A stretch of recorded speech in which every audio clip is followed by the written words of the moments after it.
The psychedelic revolution is here. If you want to integrate your visionary experiences into your purpose, get clear on your entrepreneurial path, and help people while you do what you love, then this podcast is for you. Welcome to The Psychedelic Entrepreneur, medicine for these times. I'm your host, Beth Weinstein. I'm a spiritual business coach, 3-time entrepreneur, and a lifelong student of psychedelics and sacred plant medicines. You carry your own unique medicine, and your medicine is what we need for these times. This podcast will help you to share your medicine so you can create transformation in the world. Listen in on conversations with psychedelic leaders, changemakers, and conscious entrepreneurs who are living proof that a better world is possible when you follow your heart and live in alignment with your soul. Welcome back to Medicine for These Times. I am so excited. Tricia, do you realize you were my first podcast guest that wasn't me? About 3 years ago? 3 years ago, about this exact time of year. Wow, what a full circle. And I feel like that was around the time I was starting to write my book, and here we are talking about it. I was thinking of that. I'm like, I'm pretty sure this is the first time 3 years ago is when you mentioned writing the book, because I remember being like, oh my God, and here we are. So we have Tricia Eastman, the OG, one of the OG psychedelic pioneers of the modern day, here with us to talk about her upcoming book that I'm so excited to read.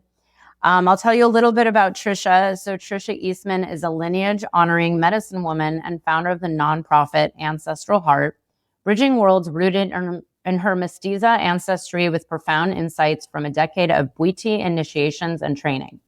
A renowned speaker, artist, and writer, Eastman has been privileged to engage with audiences at Stanford University's D School, the World Economic Forum, and on Gaia TV's Psychedelia.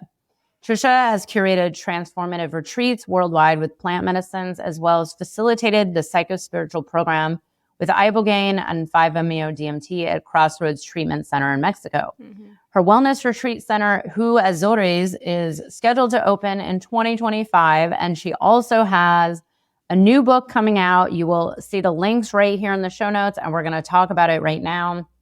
And I'm really excited because I remember you talking about little pieces of this book over the last few years, and here it is, like, really being birthed. And we were just talking off camera about this notion of writing a book is kind of like it's like your whole life integration, right? And also this really deep transformational process. So tell us, what's been going on for you the last couple of years as you've been writing this book, and tell us a little about the book first. Thank you. It's just such an honor to be here and be with you. And I would say that writing a book is probably been one of the hardest processes of my life. And some people, I feel are built for writing books. Like, for example, Charles Eisenstein. I feel like he could just pump one out after the other. I grew up, ADD, little neurodivergent.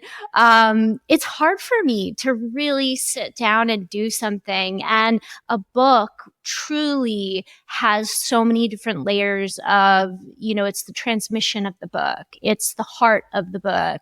It's the storytelling within the book. It's the bridging between the different pauses within that. And then there's also the selling of the book and making it in a way that it would be saleable to a publisher and to the public. And so it's just so many different voices and so many different needs, and balancing it all, I feel like has been just such incredible learning for me.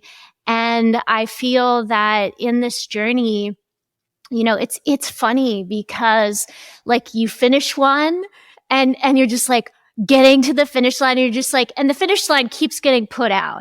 And the thing about initiation, which is such a big part of the book, it's about psychedelic initiation and the process that we're collectively in, and really something that's been missing from our culture. But this book has been an initiation for me, and every single chapter, every single topic really came alive for me in the process. So every time I went through a developmental edit, when I was working on the shadow stuff, like my worst shadow stuff would come out, and I would have to work on it, and I would have to deal with it and embody the work that I'm writing about, which I would really like to think isn't about me in the sense of that, I received this as instructions in my initiation in Gabon in 2018. So it was one of my 5 initiations in this particular lineage of Fang Buiti. And it was very clear that this book needed to get out to the world. And it almost got to a point, because it had been taking so long, and part of it was my fault, that I was getting pushed at the very end. Like this last year, it was just like, get that book out there, get that book out there. And so I just knew the medicine was like, this message needs to get out there. And I'm grateful, to be the messenger of that. What a psychedelic journey within itself, right? Of course, your own experiences needed to come up as you were going through your, the initiation of writing this. That just makes total sense. Life as above, so below. Let's talk about what seeding consciousness means. Why did you choose that title, and what does this term really mean? And how do you see this applying to the world that we're in, the people that are listening? Yeah, I mean, seeding consciousness, originally, I had a couple different names for the book. And it was funny because in this process of the book and exploring the inner world, what came through really clearly was this understanding that we need to really be constantly thinking about nature all the time. And it's really that connection with nature which actually brings consciousness to us. And we can't, be doing all this psychedelic work while we're like dumping toxic, radioactive waste from Japan in the oceans. And at the same time, there is, I know a lot of people that I talk to have a sense of powerlessness over that in terms of like, what can I do? And so the term seeding consciousness is really about the understanding that when we plant seeds in our psyche and we nurture them, they become something beautiful and fruitful in our lives.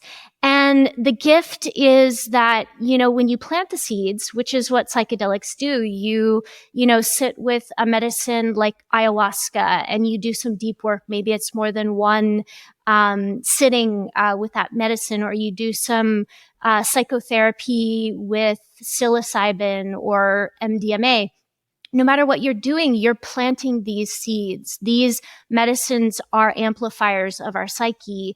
But we have to actually do the work to water these seeds, to nurture these seeds, to actually face our own shadow, which is essentially the weeds that we have to, kind of like tend to in the process. And it's a very complex process that I think goes beyond like human understanding. So when we are seeding consciousness, there's a deep alchemical process. And a lot of times people will come to the work and maybe be hesitant to do the integration because in the process of integration, they're like, oh, well, yeah, I'm doing this inner child work, but my inner child isn't really talking to me. And I don't feel like it's actually really helping me. But the reality is it's not actually the work itself. It's actually the attention that you're giving to that part of yourself, isolating that piece of yourself, which is alchemy. And in that, over time, it changes. And it's not like you actually have to work. It's not like you actually have to do anything. And that's the gift of it, is that in a lot of these practices of seeding consciousness, we can unexpectedly encounter grace, where we have these spontaneous healings. And so it's like the more that we just really focus on this commitment to the daily practice, to the work, and really like it's a framework of here are the core things to focus on, and take what works for you. Find what works for you, whatever it is. And there's so much out there. We have like this insane, I'll say the word cornucopia of different healing modalities, everything from psychedelics to breath work to, contrast therapy with hot, cold, and all of these things have different pathways and ways of awakening consciousness. And so when we find that formula within ourselves, we can really unlock this deep unfolding. And the title itself came from a post I saw on Facebook from Alex Gray. And he talks about these Tibetan, I think it's called sponge scroll. And what it is it's like sacred art that when you look at it, it actually transmits a level of consciousness. So like in a lot of ancient spiritual traditions, like in the Vedic tradition, they have diksha, which is where like a master will give you a transmission of energy, and essentially that puts a seed inside you that actually opens and awakens a process if you cultivate that seed, of course. So the idea of seeding consciousness is creating something for humanity, in my context of the book, that can essentially transmit that information that can help shepherd that unfolding. And what I love about that is that in our modern world, a world full of gurus and dogma and religion and even oppression from different types of religion, it feels like a lot of what's out there can be very prescriptive. And the idea of seeding consciousness is that I'm pointing you in a way of orientation, but this is not a prescription. You're not following a recipe and getting a bundt cake. You are essentially utilizing this to feel into yourself, get to know yourself better, and find your own recipe. Sovereignty. It's funny because I talk about this similar process to my clients all the time. Mm-hmm. You know, people come to me and there's very often this notion of like finding what it is, you know, mm-hmm. like putting words to it, like nailing it. And it's this constant growing process, and it's a psychic communication. Yeah. You know, and I'm constantly saying it's not about like finding the thing and then making it happen. It's a, you know, I actually have been calling it, you know, it's like the spirit of your business, being in communication with the soul of your business, because it is this its own, you know, whatever you want to call it, entity, spirit, energy that's being birthed, and to just, be constantly like watering it, you know, letting it grow, pruning it, you know, pulling the weeds out, like, and I think the human mind, right, just wants to make like, have everything so cut and dry and make so much meaning. And I really love what Alex Gray said about that there's this transmission. Yeah. And, you know, like you said, the intention, if you're willing. So I'm curious, who is this book for? Is this for maybe people who are like newer on the medicine path, or experienced people, or people who know nothing about psychedelics? Like, who did you, when you wrote it, who did you have in mind? So essentially, this book is designed to work with a person who comes new on the path, who's really curious about going into psychedelics, or someone who's really experienced and is looking for more of ways that they can go deeper, connect more, and have a higher connection to mystical experiences that can occur in these altered states of consciousness. And so the idea is that breath work, meditation, all of these ancient practices all do the same as psychedelics, and it's a speeded up pathway. It's an accelerated pathway. And essentially what happens is when you apply these principles, you can apply them with or without psychedelics. So I would say it's for anybody who's on the spiritual path, who's doing work, anybody who's had any kind of difficult experiences, especially doing the work, because I think it just gives great context and great understanding. And a lot of the things that I talk about, which are about like ancient ways of how to connect to the soul. And I talk about this idea of soul kintsugi, which is this understanding of, you know, in the ancient art of kintsugi, which was how broken pottery would be reassembled with gold, and it became this incredible artistry where if something was broken and reassembled, it was actually more valuable. And so it's this way of understanding how these processes truly work, and also being able to give yourself the patience, the space to be able to do this process, and at the same time not feel like you're going crazy, which a lot of times I will admit that I have even myself.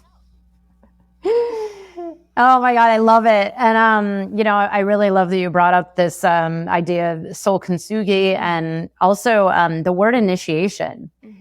It's been so interesting that there's so many people being called towards psychedelics or looking for other ways of healing or non-ordinary states, or these kind of, ancient yet new to most of the mainstream modern world, that people are looking for this. But then so many people are scared of that, right? Like, the word initiation, and I don't want it to be hard, and I don't want to go through the darkness. I just want to feel better.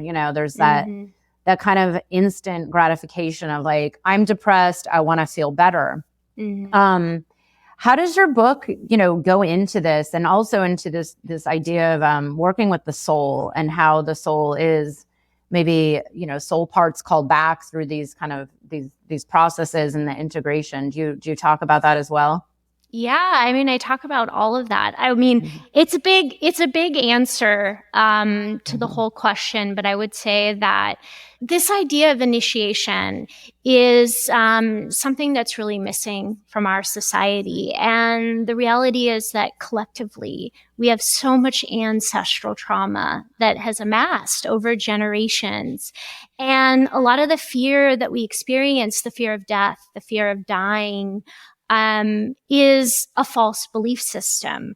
And so until we actually go through that process of an ego death through a truly properly set up initiatic type of experience, and where we have the proper integration for that as well, because those experiences can also be very hard, but we don't really understand who we are. So essentially, we all have an ego, and our ego is like our base operating system that keeps us alive. And because of our conditioning in society, ancestral trauma, and our parents, and the conditioning that they left behind with us, whether it's, their own personal conditioning or something that societal's, for example, growing up during the Depression. These things essentially get passed on and get embedded into this egoic template. And so we have these different core cycles. Mostly it's developing between the years of 0 and 7.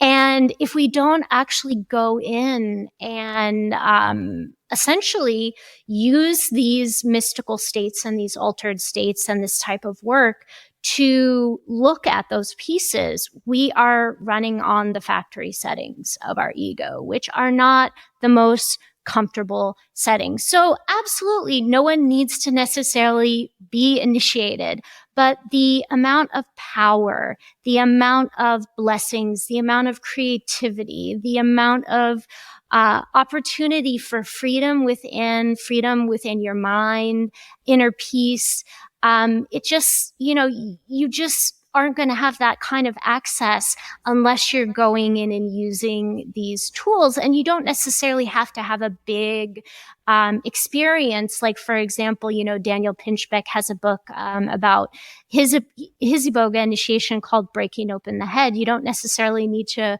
break open the head to have these realizations, but I do feel like there has to be some kind of experience that breaks through the clouds of that fear, breaks through these feelings, so that you have that inner understanding of the truth that we're all immortal beings, that the soul lives forever. And essentially, my teacher, one of my teachers in Bwiti, is Master Atum Rabinga. He passed last year. And one of the things that he said, and I truly believe, is that the soul never dies. It keeps incarnating. And each incarnation, it comes to learn specific things. So Earth is a school. And his explanation of why the Bwiti, which are in equatorial Gabon, live a much less Western, materialistic way is because they realize that earning material goods in this lifetime isn't actually going to advance you in the cumulative of your soul's wisdom. And in Bwiti, the most important things are to know who you are, what you're here to do, and what the name of your soul is. And you get all of those things through initiation. So I would say not everyone is ready for initiation right away, but I would say that there are different things which I talk about in the book and different practices where we can start to kind of attune our ego, work with our ego. And what that does is it gives space for the soul to lead. And essentially, one of the initiations, which is an initiation I've actually done 3 times, it's called Mumbayano. And the Mumbayano is your soul.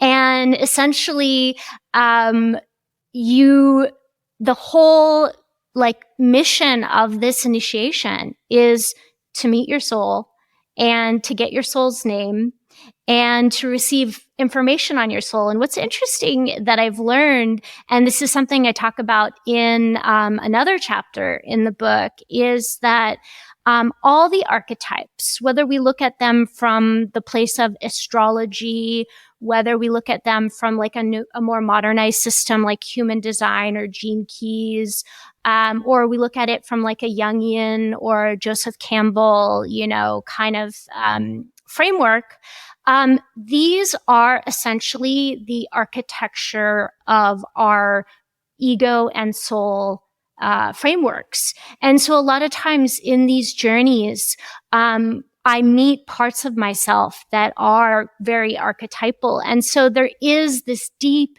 deep importance to studying and understanding archetypal wisdom, whether you're getting it, wherever you're getting it, if you're getting it from the Neteru, from ancient Kemetic or Egyptian wisdom, or the I Ching, but understanding how these archetypes work, because it's all about how energy behaves. And that's what happens when you meet your soul in the spirit world, is you meet your soul, you get its name. And many of us have many different archetypes that are part of our soul and have multiple names. And these are truly the parts of us that are our gifts that we're here to give the world.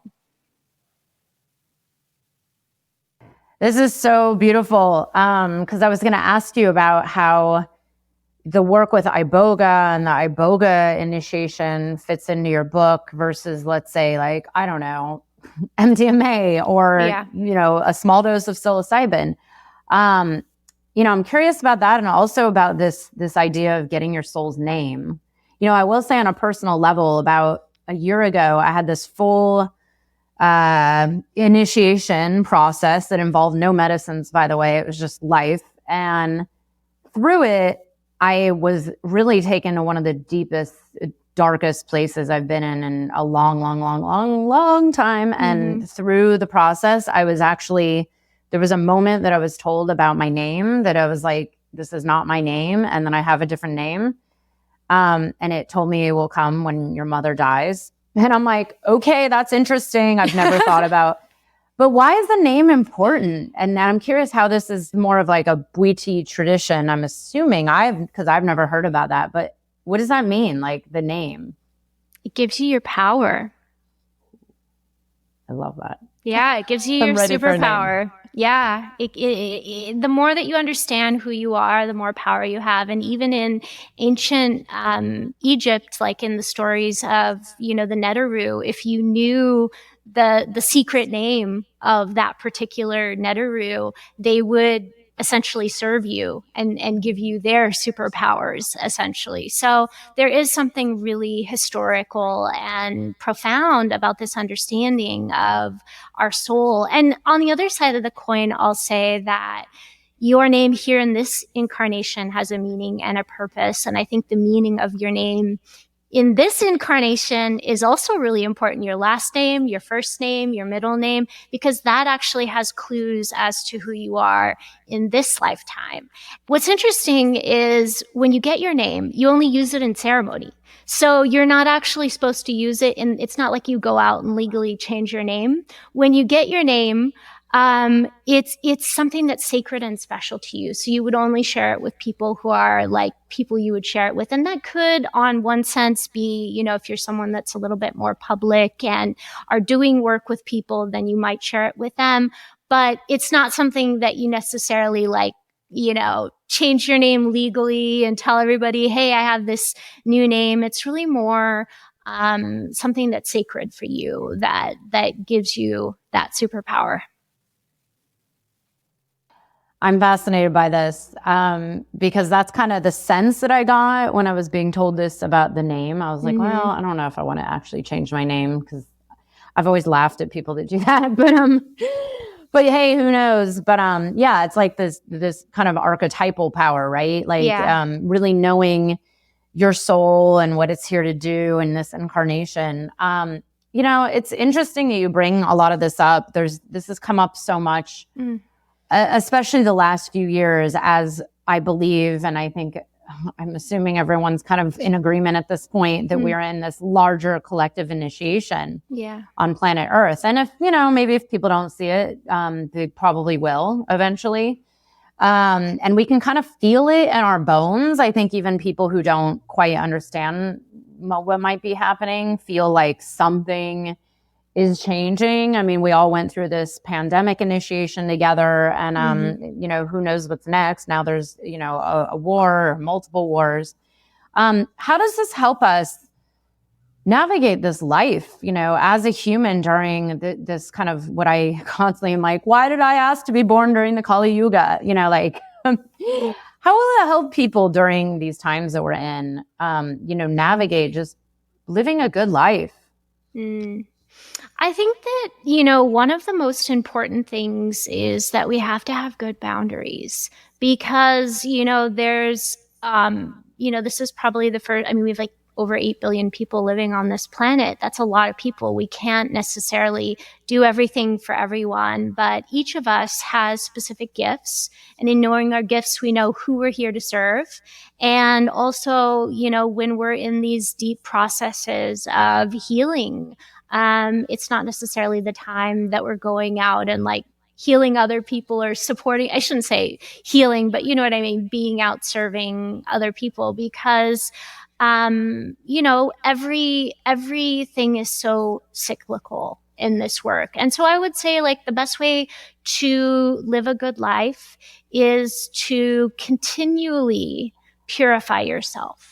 Because as we go out in the world that we live in today, one branch of Bhuti that I've been really like fascinated with, especially, deals with sorcery and this understanding of sorcery. And there's a lot of sorcery in the different traditions, in the different ancient traditions.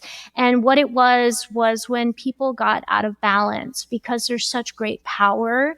And if you're not, you know, really truly doing the work yourself, which is an ongoing process all the time and never stops, it throws you off. And if you get too, you know, hung up on the power of it, and then you start, you know, working with curses, it can disconnect you. And so as we live in the world today, we are constantly dealing with sorcery, especially if you're online, if you're public.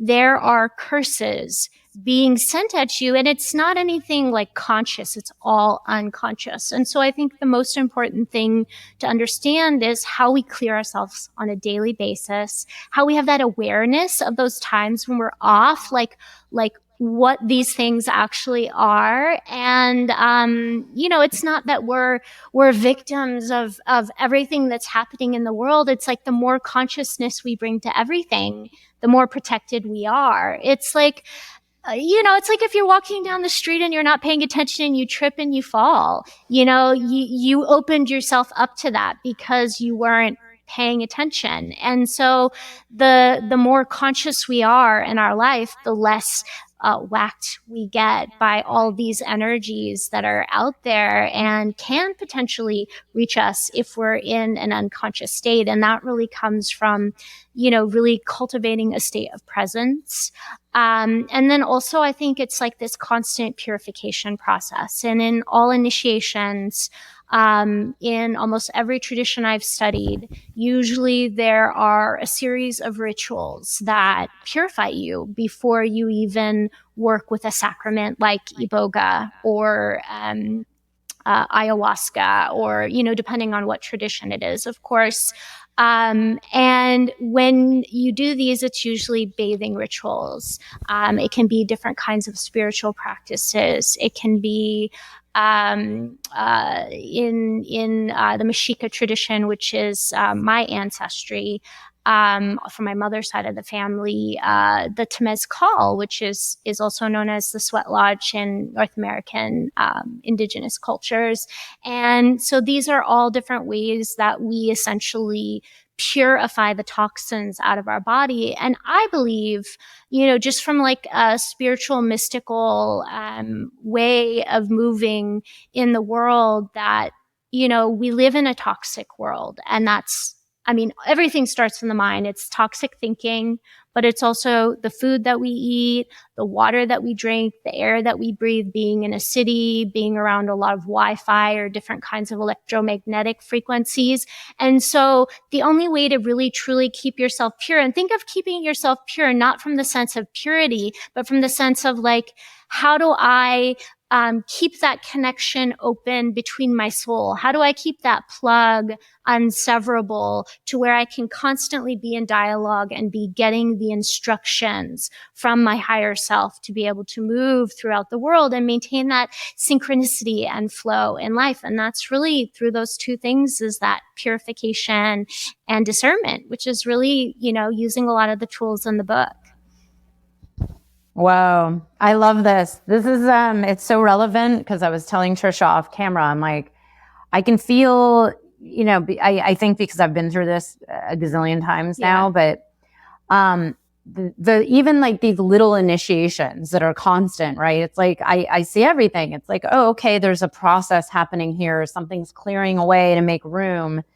And to really bring presence and that consciousness to it, and to, not want to run or make too much meaning or have to figure it all out, but to really work with it and be in conversation with it and know that, okay, like this is part of that prayer of the purification of being a channel, like being, and I this is something I teach to my clients constantly too, around being that channel, use me as a vessel for, like what am I incarnated here for? What is this? The purpose of it all. And I think, there's so many people struggling making meaning out of the world today, people maybe who don't have a spiritual practice or who are not very connected to earth and source and themselves. And like you said, like there's stuff coming at us from all these directions, and it's even, it's not conscious, but it's there. And so many people are just so affected by the amount of energies there are right now. And I'm so glad you're bringing this up, because this is something I tend to talk about a lot. And I feel like I've had to talk about it a lot more with my clients over the last few years, to let people know that this is just part of it, that it's not, there's nothing wrong with you. Yeah. If you're present and engaging in this process, there's an actual transformation willing to happen. And is this kind of the theme of the Seeding Consciousness? The book is like, like, I don't want to give away the ending of the book, but is it to help people get to this place of, that inner peace of being a human alive? And yeah. Well, I would say like just there's a lot of threads there on, the book and this understanding of, what does it truly mean to be on this path? And I would say, like, to address the first piece is to understand that we are here to be creators. We're not here to heal ourselves. We're not here to, this incarnation, it, like I said, is minuscule in relation to just the greater design of everything. Where it's just like a grain of sand in, this massive ocean of consciousness. But really, ultimately, why are we creating? What are we creating for? We are creating in service to love, in service to devotion, into the beauty, because when we connect with that, what happens is we bring more of that in. That's what allows us to be that vessel. And so essentially, the purification is that pathway into kind of opening our ability to be a vessel. And, there really is no getting there. There is no like, oh, now I'm a master, now I'm XYZ.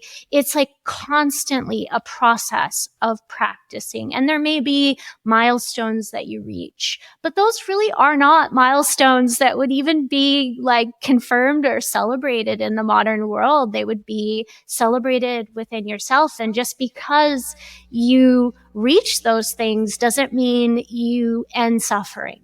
If anything, going on the path, you learn to be more resilient to the things that happen. And this is a game of mastery, meaning that when you go to the next level, the next test sometimes is harder than the last test. But the reality is, the more that you hide from it, the more that you hide from your own power, that's when you're going to be depressed. That's when you're going to be unfulfilled in life. And absolutely, if that's what you want to do in this incarnation, it's like this school is the Ivy League of all Ivy Leagues. Like Earth School in the whole scheme of the universe is the hardest planet because of dealing with emotions and duality. And the thing is, when you take psychedelics, you'll notice, especially after, shortly after an experience, you feel things more intensely, and you will feel things more intensely. And I think in general, there's a urge to want to numb those feelings. And there's so many great tools that I talk about in the book and different practices so that we can ground those feelings or learn to accept those feelings. And I think it's like the hard part is taking something that is so feminine and something that, like we're in a society where we're working with the left brain and we want to get into the right brain because that's what opens this mystical aspect of ourselves and this creative aspect of ourselves. So even the idea of like reading a book is very left-brained. And so I like to say that, it's more in how you approach it and the intention, and that can actually open a doorway that goes beyond what's written. So beautifully said. And I love that you just pointed out something so wise where I was like, yeah, that's it. Because again, this comes up for me. I have to remind myself all the time. And I do this with clients constantly because, when you work with clients for 12 months at a time, you see everything. It's not just business. It's not their career. It's life. It happens. And there's always initiations, especially with people on this deep path of service and medicine work. It's like the deeper you go, it almost is like, oh, the new test is even harder to build up that resiliency to be able to better serve. So I'm glad you brought that up. And I think a lot of people who are starting to work with psychedelics maybe don't know this, and then they think, well, I don't understand. The psychedelic was supposed to make me better and it's made me worse, and it's like the purification.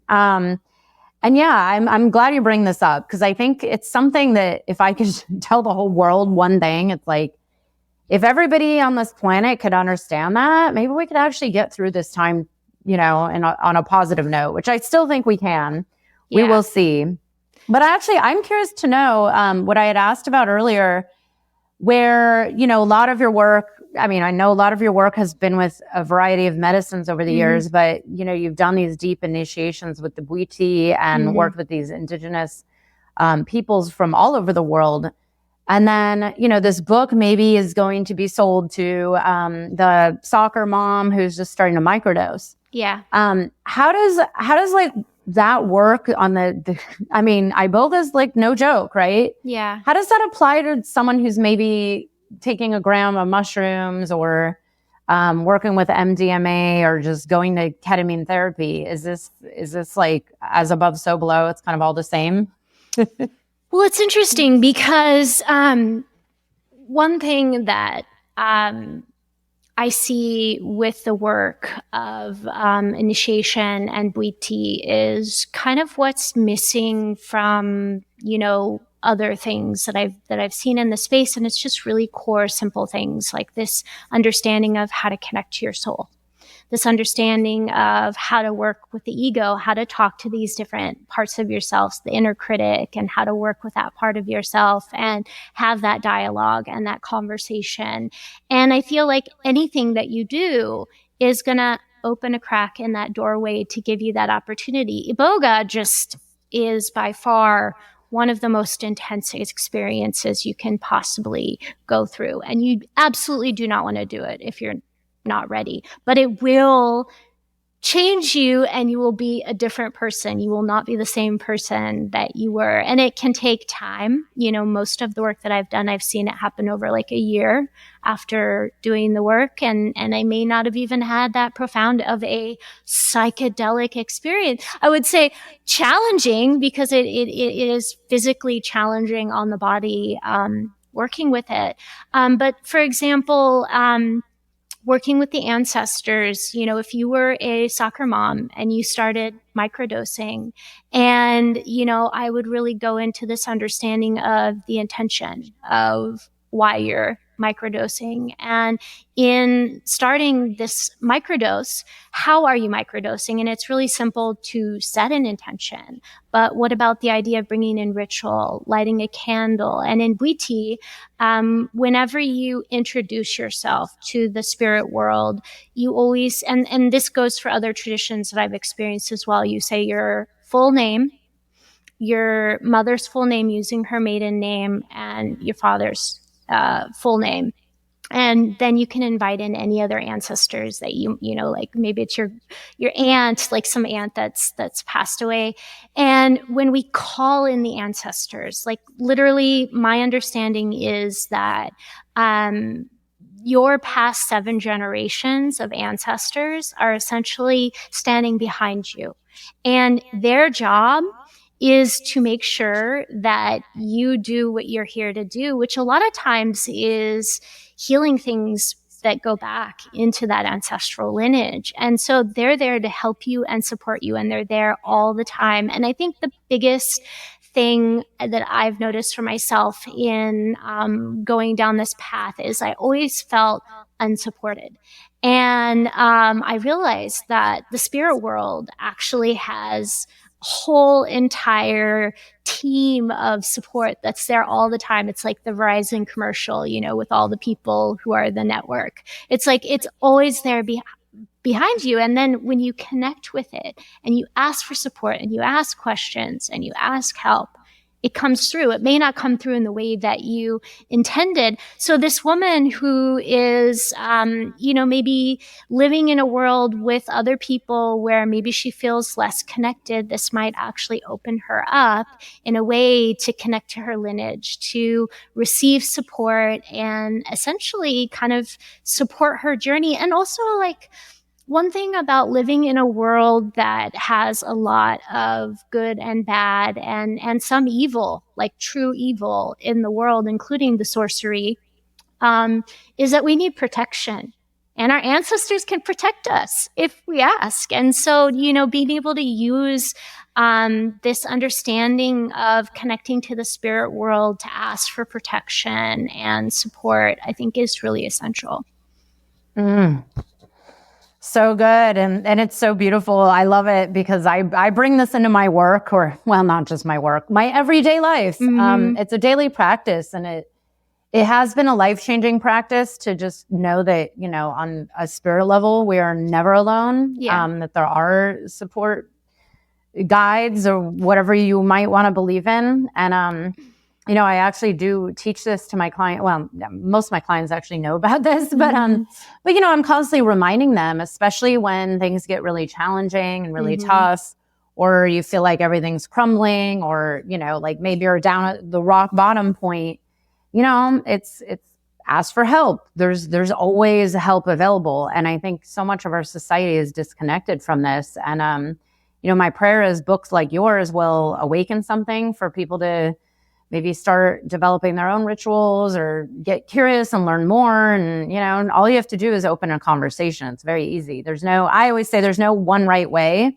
Yeah. Just, go have a conversation. But Tricia, I want to ask about your process of writing this book.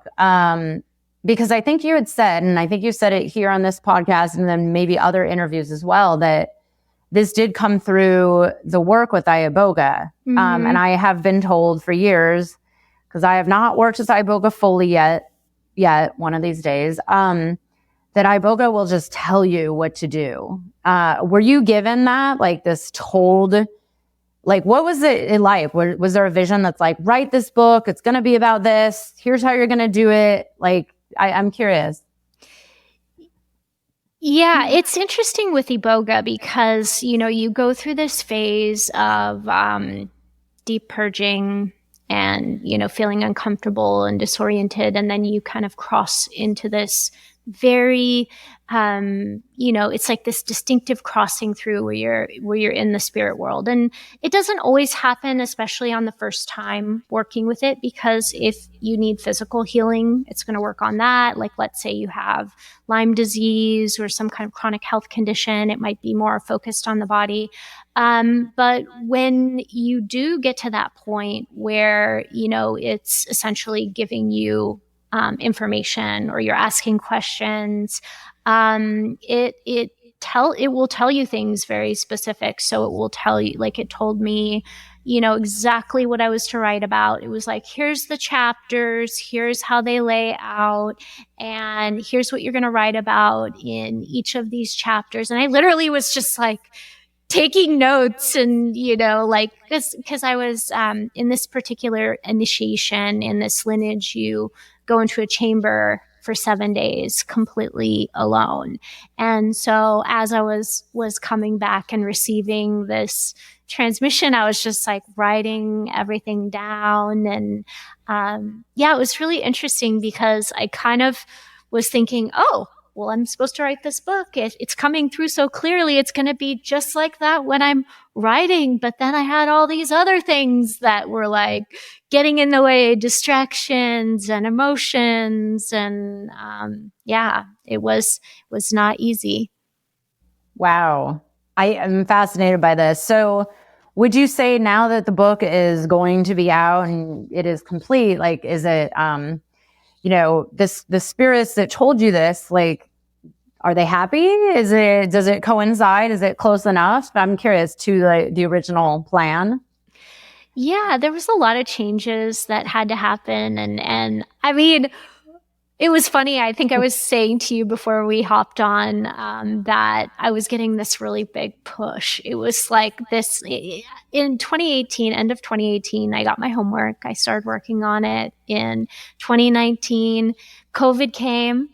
I wasn't taking it as seriously as I should have in 2019. Then COVID came and like, I just had all this crazy stuff. Like I got mold in my house and I had mold sickness and, had to move and, just all these different things that were just like happening alongside the journey. And I think if I've really sat down and I know this because as I was sharing with you, I felt like each chapter I was going through an initiation myself, back through these materials. And this is what happens in the journeys, the integration of going back through. This is why it's so important to journal after psychedelic journeys, because it's like almost like a gobstopper. It's like you get this first information, the medicine gives you kind of that seed, that little kind of bit. And then that little seed starts to sprout and grow. And then there's new information and a deeper knowing and a deeper understanding. And I feel like that's kind of happened throughout the work. And now, stepping into, almost like I'm going to be hitting my 10-year decade anniversary of being introduced to this work in this way. I had been doing healing work and wellness work many years before that, but specifically with Iboga. It feels like there's almost like this mark of like going back and kind of reevaluating everything. And when I look at myself now, and even just like old podcasts that I did like in 2017 or that, I wouldn't think that I've grown as much as I have. And I love that I'm able, to do that. But I think the same is for anyone on their individual journey, is like this, writing of everything and creating things in a way where you can go back and look at it and kind of reflect and write more and add notes. And it's just such a incredidu experience. And I understand why it was my integration, because it actually like anytime you embark on a creative journey, it's like really about facing your deepest parts of yourself, which for me was, the inner critic, which was like, your work sucks. You're not like smart enough. You're not, your book's going to fail. All these things. And it wasn't even about me, but it was just stuff that was coming up, that comes up whenever you're putting yourself out there and sharing vulnerable information. Oh my God. Oh, such a deep journey. And I'm so glad you broke through that and got this out there. It's getting out there because it's necessary, There's no such thing as perfection, and we all have these voices. But yeah, you're right. Like, we're here to be creative beings, and this is our medicine. Every single one of us is here for something. And it's time, just bring it forward. So Tricia, tell us a little bit about, where we can find the book, and also what's coming up for you over the next 6 to 12 months. Like, now that this book is finally done, what's next? I just, really have been tapping into this deep meditation of, how this can be of best service. And I actually see it as a catalyst where a lot of the other projects that I'm doing, that I'm not doing, actually, I should say, that are being moving through me, are, interconnected. And I kind of felt a sense of, like, I had this bucket over here and this bucket over here. And now I'm seeing how it's all weaving together. I really see this book being an opportunity for me to connect to a greater community after being like kind of huddled in a cave writing, and a perfect time for COVID because everyone was kind of in a cave. And then I think as Azores, has also had delays because of COVID. We're finally approved. We're going to start construction in June. And so we should be open like towards the end of 2025, and, knock on wood, it will be open exactly when it's perfect. But I feel like that too, which is the same process I'm talking about in the book, was a deep journey of trust, which was like receiving the message about building the center, actually following the steps forward, and, really checking in with the ancestors, making sure that I was getting the blessing that I was on the right path, because I was like, I'm not going to go out and do this if I'm not getting full support, because on the spiritual side, because it's a lot of work. So, that's in the pipeline. Building a hotel is insane, and managing a team of contractors and project managers and architects, and just, it's like herding cats sometimes. Sometimes it's really amazing and there's a lot of flow, but it's just, it's a lot of work. And, my soul really sees this deep vision inside. And it's what keeps me going, which is this idea that we can manifest this new paradigm that is truly, this planet that is healed, that, where people are using medicines in a sacred way, where, we're in community together. And no matter whether the outside picture of the world looks very different than that, my soul, is going to keep moving forward. And maybe I won't see it in this lifetime. Maybe it'll be my next incarnation, but I'm going to keep moving towards that. And my soul says it's building these centers. We are in early stages of looking at a US project. And everything that we do, and I mean we as in my partner, Joseph Barsulia, Dr. Joseph Barsulia, and I, really has to come from that deep blessing of, like each process. And so like when we are ready and when it's time, which may not even be while we're in the process of building the center in Azores, the land will accept us. The land, which is wherever it's meant to be, will like invite us and accept us. And then that process too will take place. But I've been getting really powerful instructions, and it's almost like a 5-year plan.